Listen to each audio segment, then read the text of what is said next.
쌍주기현. 쌍을 이루는 거예요. 구슬 주자예요. 그래서 그 쌍의 구슬에 기한 인연이다라고 하는 거예요. 그 구슬 때문에 뭔가 그 인연이 맞닿아가지고 일어나게 되는 그런 기이한 이야기입니다. 두 개의 신비로운 구슬로 이어진 인연이라는 의미입니다. 뭐 우리가 보게 될 장면에서 뭐 크게 중요한 건 아니긴 하지만 봅시다. 앞부분의 줄거리. 제후국인 남만국이 명나라 변방을 침범하자. 자, 제후라고 하는 건 뭐냐면 제후라고 하는 것은 그 황제, 대빵이 아니라 그 사람 밑에 있는 예를 들면은 그 각각의 지역을 다스리는 대표? 그 정도로 생각하면 됩니다. 그래서 제후국인 남만국이 있는데 명나라의 변방을 침범했어요. 그러니까 천자는 뭐? 하늘의 아들. 보통 고전 소설에 나오면 중국의 황제를 천자라고 합니다. 중국의 황제. 천자가 이걸 해결하기 위해서 서경이라고 하는 인물을 남만국의 안무사로 파견했다. 안무사는 직책의 이름이에요. 여기 있죠? 백성들을 위로해서 민심 수습하기 위해서 파견된 특사다. 서경이 사신으로 떠난 후 남만국에 잡혀 돌아오지 않자 그의 아들인 서경의 아들 서천흥이 아버지를 구하고 국난을 해결하기 위해서 대원수로 출정한. 대원수라고 하는 것은 원수는 그 원수지가 할 때 그 원수가 아니에요. 어떤 무리의 대표, 수장을 의미를 하는 건데 여기서 대원수라고 하면은 그 전쟁을 이끄는 장수, 대빵장수. 이때 이 남만국의 태자는 기억해 주세요. 천자는 아까 중국의 황제였죠. 태자는 천자의 아들을 태자라고 해요. 천자의 아들 태자. 얘가 섬으로 유배된 서경을 극진히 대접한다. 근데 봐봐요. 남만 태자가 지금 저 서경이랑 대립되는 인물이어야 되잖아요. 그런데 왜 서경을 극진히 대접하고 있을까? 그래서 약간 이 사람은 완전 세모라고 보기 좀 힘들어요. 약간 둥근 세모예요. 왠지 한번 봅시다. 어느 날 태자가 근심하는 빛이 얼굴에 가득하여 말했다. 그 사이 부왕께서 명나라와 전쟁하시는 부왕, 누구에게 부왕 아버지. 그러면은 남만 태자의 부왕은 누구였어요? 남만의 천자를 얘기하겠지. 태자의 아버지인 남만국의 황제입니다. 황제? 왕. 우리의 장수와 군사들이 죽은 것이 이루셀 수가 없다 하나이다. 듣자니 명나라 장수 가운데 대원수는 공의 아드님이란 말이 있나이다. 실제로 아들이죠. 부왕께서 이를 아시고 대인을 군중에 데려다 볼모로 삼아 아드님으로 하여금 귀순케 하고자 하나이다. 대인, 누구를 얘기하는 거예요? 큰 사람. 서경, 지금 볼모로 잡혀있는 서경. 그래서 우리 아빠가 뭐라고 했냐면 당신을 군중, 지금 이 전쟁이 일어나고 있는 군사들 가운데다가 데려가. 그 다음에 볼모로 삼아. 그래서 인질로 삼아서 아드님으로 하여금, 그러니까 서경의 아들로 하여금 귀순, 이쪽 편으로 돌아서게, 회유하게 하려고 하고 있다. 그래서 소자는 뭐예요? 소자. 자기 자신을 얘기하는 건 자기 자신을 낮춰서 소자, 작은 아들이라는 의미잖아요. 그래서 소신 이런 것처럼 저에게 대인을 군중으로 데려오라고 명하셨지만 아무리 부왕의 명이라도 소자가 이를 차마 행하지 못하겠다. 제가 왜 둥근 세모라고 했는지 알겠죠? 남만국의 태자이긴 하지만 지금 나름 정의로운 모습을 보이고 있는 거죠. 소자가 신복으로 하여금, 신복은 그 자기가 부리는 심부름꾼이라고 생각하면 돼요. 심부름꾼으로 하여금 천리마 2필을 준비하겠다. 천리마라고 하는 천리를 달리는 말 맞자예요. 필은 말을 세는 단위야. 한 마리, 두 마리. 말 2마리를 준비하게 했는데 상골짜기 좁은 길로 남모르게 명나라 진영으로 가옵소서. 그 후에 부왕의 목숨을 구하여 만국이 아주 망하게 하지 마소서. 태자는 부왕과 어떤 가치관을 가지고 있어요? 아버지와는 반대되고 있는 거지. 아버지는 야, 잘됐다. 서경 아들이 지금 우리 남만국 막 공격하고 있으니까 서경 데려온 다음에 저 장수 회유시키자 라고 얘기하고 있는데 태자는 아무리 아버지 명이어도 나는 그거 못 따르겠어요 라고 얘기하고 있죠.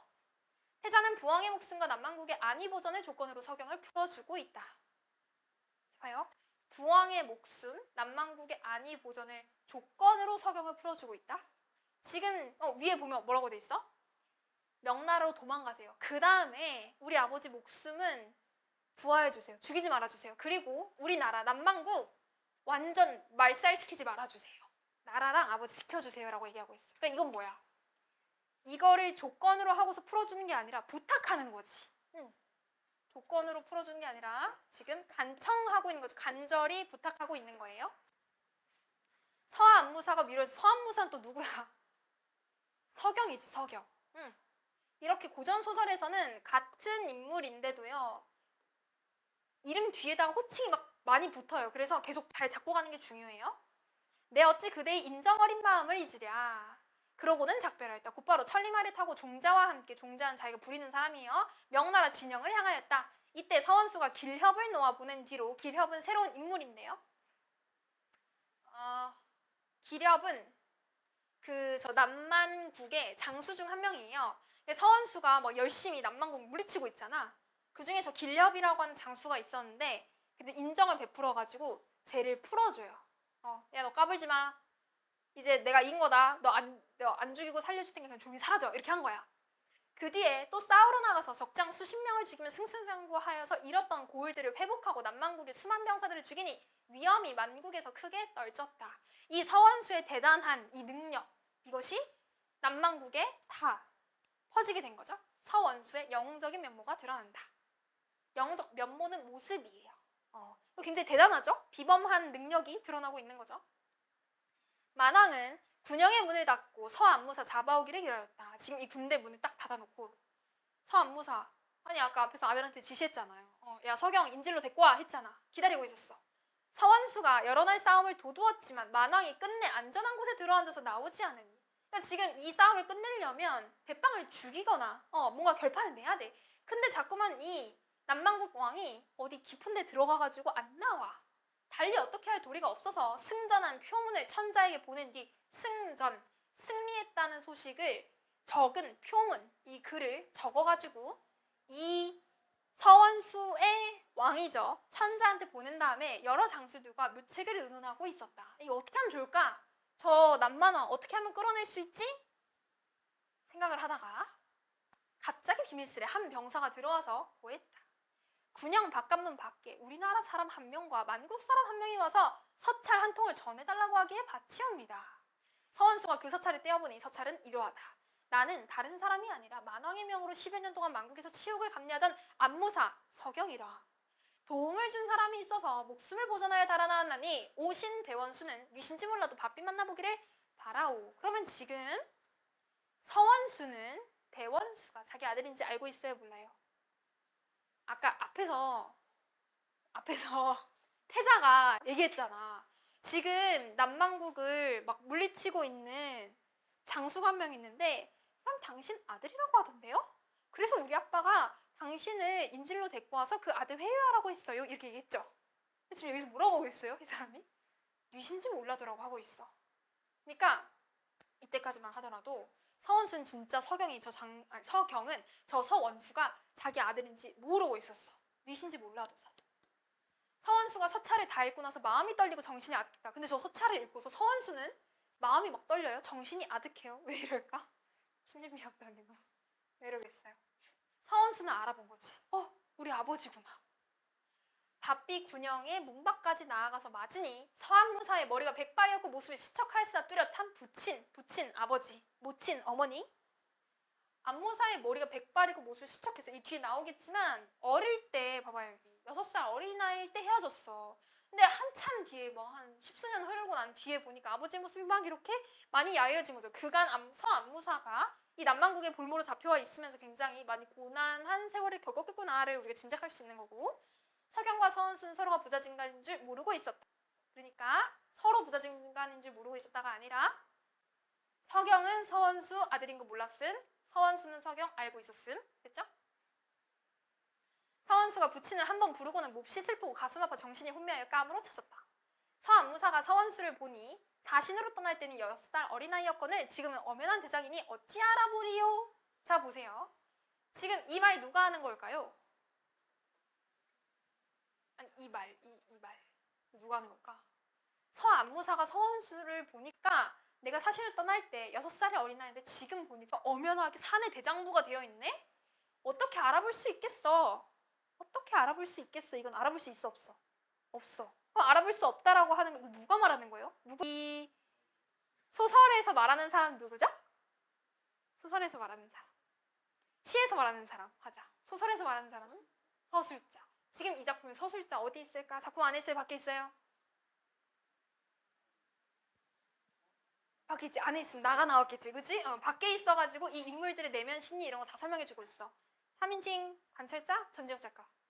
전지혁 작가 시점. 고전 소설은 대체로 다 전지혁 작가 시점이에요.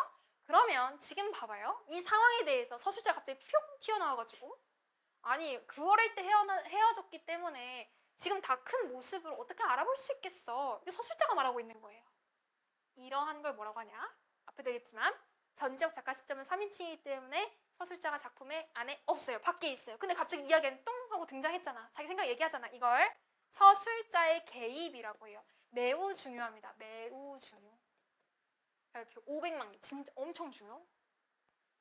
이 서술자의 개입이 고전소설에 굉장히 많이 나타나고 아주 특징적이에요. 그럼 서술자가 끼어들어가지고 지금 뭐하고 있는 거야? 어찌 알아볼 수 있겠어? 알아볼 수 없어. 라고 이 상황에 대한 자기 서술자의 생각을 나타내주고 있는 상황인 거죠. 됐죠? 자, 다음에 어찌 알아보리요? 서리법을 사용해서 알아볼 수 없다. 나타내주고 있습니다. 서안무사는 서원수가 아버지라고 부르는 소리를 따라 역시 통곡하였다. 그리고 서원수를 안아보니 호흡이 멎었는지라 크게 놀라 주물렀다. 이윽고 서원수가 눈을 뜨니 그러니까 호흡이 멎은 건 뭐겠어요? 너무 놀라고 너무 만나서 이제 뭐 기쁘고 이렇게 극적이 되니까 잠깐 이제 쓰러진 거지. 그 다음에 눈 뜨니까 서안무사가 어루만져서 위로하며 말했다. 살아서 서로 만났으니 기쁘기 그지없다면 이롭지 못한 시름과 슬픔을 드러내지 말거라. 모든 장수들이 또한 위로하며 축하하는 소리가 떠들썩하였다. 서원수가 조용히 부친을 모시고서 서로 그간의 고난과 재앙을 슬퍼하며 근심스럽게 말했다. 이때 남만의 태자가 서안무사를 보낸 뒤 곡승상과 의논하였다. 아무 때라도 아군 우리 편이 반드시 패할 거야. 서원수는 장수로서 지략이 손무 오기와 제갈량이 버금가오. 지금 여기에 손무 오기 제갈량 아래 나와 있는 것처럼 중국 이제 고대 옛날 시기에 굉장히 뛰어난 장수 혹은 전략을 세웠다라고 하는 인물들이에요. 그러니까 지금 이 사람들을 데려와서 뭐 하는 거야? 서원수는 이 사람들의 버금가. 그러니까 우리 남만국은 절대 이길 수 없을 거야 라고 얘기하고 있는 거예요. 옛 인물들보다 뛰어난 서원수의 지략을 강조하고 있다. OX. 중요한 게 뭔지 알아요? 버금가다가 무슨 말인지 알아요? 버금가다. 으뜸이 1등이고요. 버금이 2등이에요. 그러니까 버금간다는 건 그 오리지널을 뛰어넘을 순 없지만 그 발밑에 따라 붙을 정도야. 이 의미예요. 뭔 말인지 알겠죠? 그러니까 보다 더 뛰어난 게 아니에요. 그 정도, 거의 거기에 미칠 정도다라는 거예요. 그렇죠? 으뜸 바로 아래를 버금간다고 합니다. 까마귀가 모인 것 같은 병졸로서 어찌 당할 수 있으리요? 아, 여기 정말 중요합니다. 까마귀가 모인 것 같은 병졸. 사자성어로 한번 볼까요? 지금 굉장히 비슷한 단어가 많이 나왔어요. 오합지졸. 까마귀를 한자어로 하면 오예요. 오. 까마귀 오자. 그래서 오, 모여있다. 합하다, 지, 졸, 지, 어조사지. 이런 까마귀가 모여있는 것 같은 군대의 모습. 오합지졸. 어찌 당할 수 있을 서리법 사용해서 지금 아니 우리 남만국 군대를 봐. 제대로 된 애가 한 명도 없는데 어떻게 쟤를 상대할 수 있겠어. 이 때문에 서안무사를 살려보내어 은혜를 끼친 것이다. 이것 때문에 우리 남만국 완전 망하게 될까봐. 그래서 내가 일부러 저 서안무사 서경을 살려보낸 거예요. 대왕께서 만일 봉변을 당하실지라도 서안무사는 인자하고 후덕한 어른이요. 후덕하다라고 하는 것은 덕이 두텁다네요. 후가 두텁다. 서원수는 충성하고 효성스러운 군자이니 필시 구하여 줄 것이요. 병과 함께 나아가 부와 함께 귀순하시도록 간하여 보사이다. 해서 부왕, 지금 자기 남만국의 왕인 아버지한테 그냥 저기 그 서원순애한테 항복하자고 간하자, 간청 얘기 좀 드려보자.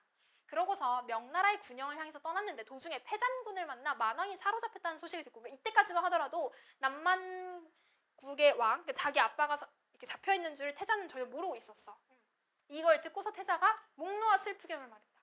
부왕께서 내 말을 듣지 않으시더니 이봉변을 당하신 것은 국군이 불행한 거야. 우리나라가 불행해진 거야. 급히 길을 재촉해 명나라 군영에 다다르자 태자가 위도 한쪽을 벗고 등에 형장을 진 채로, 형장은 그 형장의 이슬로 사라지다 뭐 이런 관용적인 표현이 있잖아요. 그래서 형장은 그런 죄를 벌하는 기구 같은 것들, 혹은 그런 막 그 몽둥이 같은 걸 의미해요. 때리는 그런 곤장 같은 거. 그래서 그걸 진 채로 손가락을 깨물어서 항복무서, 혈서를 이렇게 항복무서를 쓴 거야. 그리고 막 통곡을 했어요. 명나라의 선봉군대, 앞서가 있는 군대가 태자를 잡아서 중군에 아래리, 중군에 군대고 가운데 있는, 그러니까 핵심이 되는 군대에다가 앞서가고 있던 애가 소식을 전해준 거야. 서원수가 명을 내려서 태자를 진중으로 들이려 했다. 그러니까 지금 명나라 군대가 이렇게 쭉 가고 있는데 앞선 선봉군대가 저 태자가 혈서 쓰고 항복문서 한 거 발견한 거예요. 그래가지고 이거 빨리 서원수한테 전달해야 된다. 그래서 서원수가 있는 그 핵심 중앙 군대로 소식을 전한 거지. 그러니까는 이제 이 서원수는 야 태자 들어오라고 해 이렇게 한 거예요. 태자가 코를 땅에 대고 엉금엉금 무릎으로 기어가 항복문서를 올렸다. 왜 저렇게 한 걸까요? 엉금엉금 기어가 어떻게 했겠어. 나는 당신에게 저항할 뜻이 1도 없어요. 그 의미지. 완전 바닥에 기고 있는 거잖아. 진심으로 예를 다해서 서원수한테 항복하고 있는 거예요. 우린 조금도 나쁜 뜻이 없어요. 서원수가 항복문서 받고 태자가 붙인 서안무사를 후하게 대접한 은혜를 생각하니 어찌 감격하지 않으리요. 그렇지. 이것도 봐봐. 이 인물, 지금 이 상황이 벌어지고 있는 서술자가 생각하고 있는 거잖아. 아니 이 상황에서 제가 어떻게 감격하지 않을 수 있겠어? 당연히 감격하겠지. 서술자에게. 여기다가 추가적으로 하나만 더 설명할게요. 서술자의 개입이 종류가 좀 다양한데요. 가장 많이 등장하는 게 편집자적 논평이라고 합니다. 편집자적 논평. 이건 무슨 얘기냐? 논평이 뭐예요? 논평. 그 상황에 대해서 서술자가 갖고 있는 생각을, 평가를 내리는 거예요. 그러니까 서술자가 생각하는 이 상황이, 야, 자기 아빠를 저렇게 극진히 보살펴줬는데 어떻게 저 태자를 죽일 수 있겠어? 감격하지 않을 수 있겠어? 라고 하면서 개인적인 평가, 생각을 소설 안에 넣고 있지. 그래서 편집. 소설이 잘 이어지다 중간에 갑자기 쭉 들어가가지고 내 생각을 밀어 넣은 거야. 편집자적 논평. 그렇죠? 군사에게 명하여 큰 칼과 옥새를 빼앗고 장막 안으로 불러올리니, 장막은 그 커튼 같은 거예요. 그러니까 지금 여기 군대 이제 진을 치고 있으니까 그 안에 불러올리니까 태자가 두 번 절하면서 말했다. 예의를 갖추고 있으면서 부왕의 죄는 마땅히 면치 못하려니와 부왕의 본심이 아니라 간신의 충동질에 말미암는 것입니다. 근데 우리 아빠가 진짜 그 여기 쳐들어오고 싶어 한 게 아니라 주변에 간신들 때문에 어쩔 수 없었던 거예요. 원수는 다시 살려주는 은혜를 내리고자 천자께 아뢰어 부왕의 목숨을 살려주시면 대대로 황제의 은혜에 감사하고 원수의 덕을 잊지 않으리다 라고 얘기를 하고 있어요. 은혜에 감사하고 원수의 덕을 잊지 않겠다. 지난 시간에 했던 사자성어. 그렇지. 각골난망. 내 뼈에 새겨 살아도 잊지 않겠어. 또 내 풀의 무덤가에 풀이 막 자랄 때까지도 그 은혜에 보답하겠어. 결초고. 또 있어요.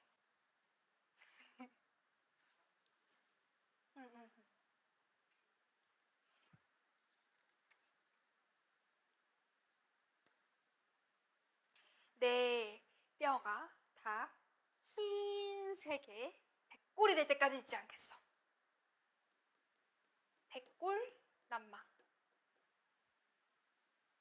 자, 이렇게 말하면 눈물이 얼굴에 가득하였다. 서원수가 태자를 보니 언사가 말하는 게 부드럽고 온화한 데다가 기상이 활달하여 아닌 게 아니라 정말로 천승의 구관다움이 외모에 나타나는지라 아무렇지 않은 듯이 말했다. 천승, 천대의 수레라고 하는 의미고요. 천대의 수레를 가질 만큼 능력이 있는 사람. 제후가 다스리는 나라를 이르는 말. 그러니까 천승의 국왕답다라고 하니까 이 나라를 다스릴 왕의 어떤 그런 면모가, 모습이 겉모습으로 딱 드러나고 있다라고 합니다. 여기서 좀 중요한 거, 이 단어를 알아두면 좋겠어요. 만승천자라고 하는 단어가 간혹 이제 고전 소설에 나오는데 이때 승도 수레야. 만개의 수레를 끄는 천자라는 거죠. 그래서 이제 황제를 나타내는 말이에요. 황제. 태자의 인품과 자질이 겉모습으로 드러나고 있다. 그쵸?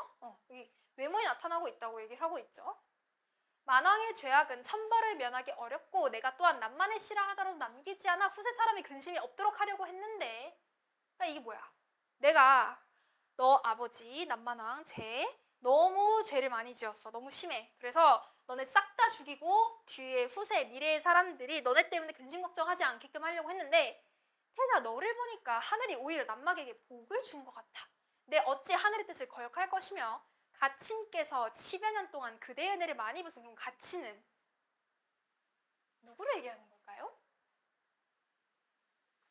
가친께서 10여 년 동안 그대의 은혜를 많이 입었다. 태자의 은혜를 많이 입었대. 누가? 네, 아버지가. 당연히 천자께 아뢰어 만왕의 목숨을 구할 것이로다.